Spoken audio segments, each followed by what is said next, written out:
Comentar aqui uma semana de uso da pulverização foliar com os aminoácidos do sangue fermentado, que ficou em maturação por 7 meses no dia que eu usei.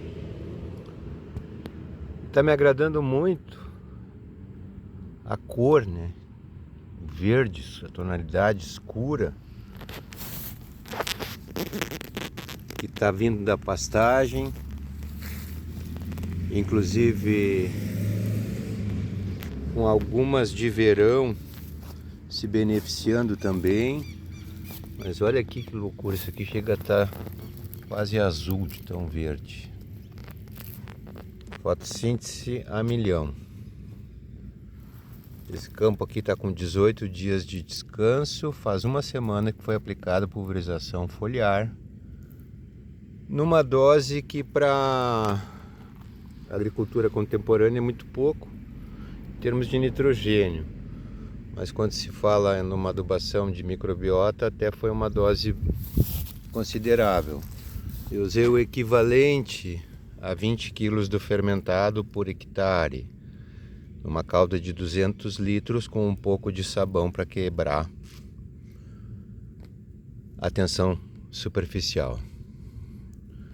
E uma prática que eu não vinha usando aqui em função da dificuldade de aplicar, né? A D20, bota nas costas e vai, no meu caso aqui, mas que está compensando e eu estou realmente levando em consideração. Olha a vida através das aranhas, ó. Utilizá-la com mais frequência, porque uma vez que tu mesmo usando, seja adubo químico, sintético, via foliar, é o que menos ofende a microbiota da rizosfera.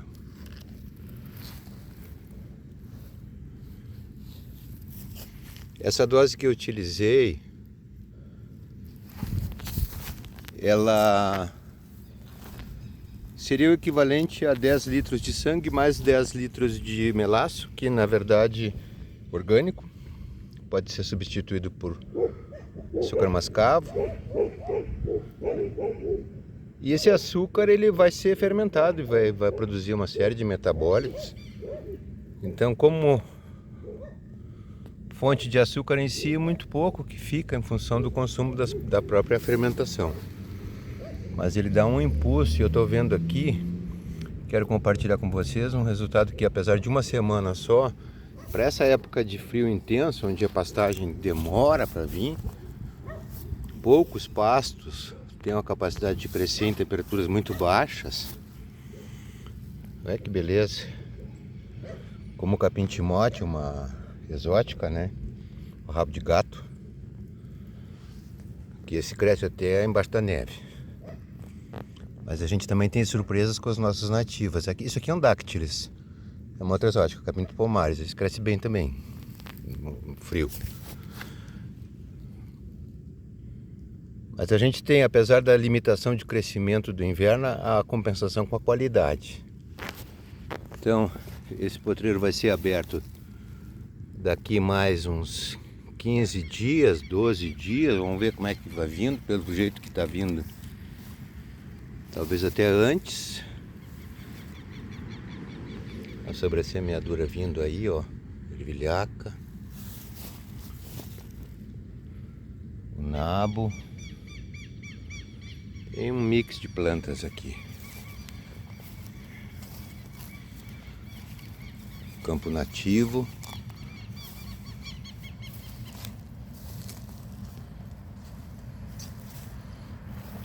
E aqui o azevém.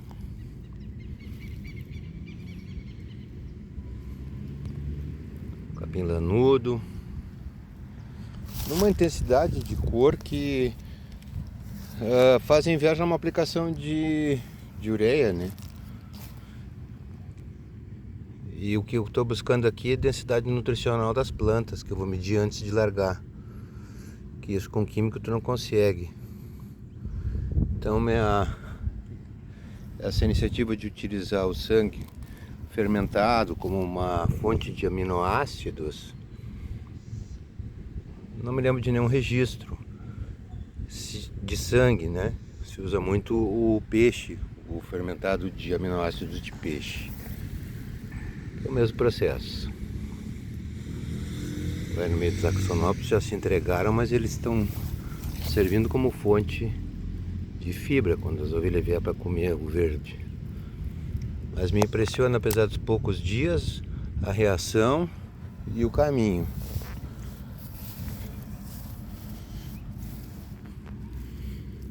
O nabo é um bom sinalizador de que semente está vindo, né? Ele está misturado com todo o mix e ele sinaliza. E como eu tinha pouca disponibilidade, só tinha 1 litro desse fermentado sobrando, o outro que eu fiz ainda não está no ponto. Quando eu terminei a pulverização desse potreiro, sobrou um pouquinho na bombona, na D20, e eu fiz uma manchinha aqui para poder comparar. Aqui foi em todo ele. E todo mundo respondeu.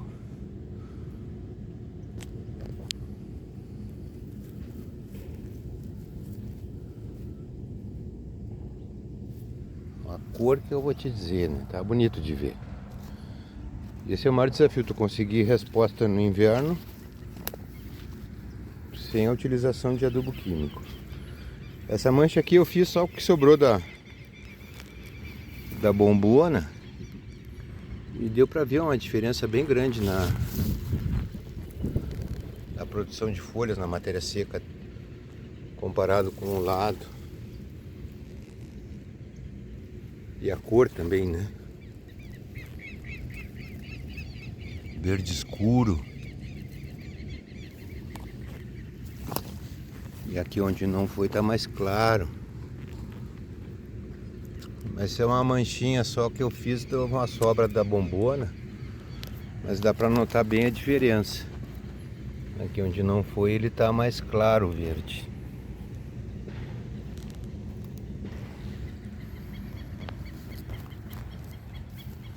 E nessa toceira onde foi dá para ver uma cor mais escura. Fim de semana então, terminando. 1/3 do inverno já vencemos. Daqui 1 mês, 2 meses, temos o 20 de setembro. Data importante para o Rio Grande do Sul. Comemoração de uma guerra que se perdeu. Os gaúchos estavam bem adiante lá Existe uma metodologia de empreendedores que é o Dragon Dreaming. Olha que espetáculo o trevo vindo. Fala que a gente deve celebrar as derrotas. Os gaúchos 200 anos antes já faziam isso, né? 20 de setembro é a data de celebrar uma derrota. Mas a peleia, né? A luta. Isso é o que mais importa. Bueno, gente, com essa imagem desse domingo maravilhoso, desejo a todos um ótimo final de semana. Até a próxima.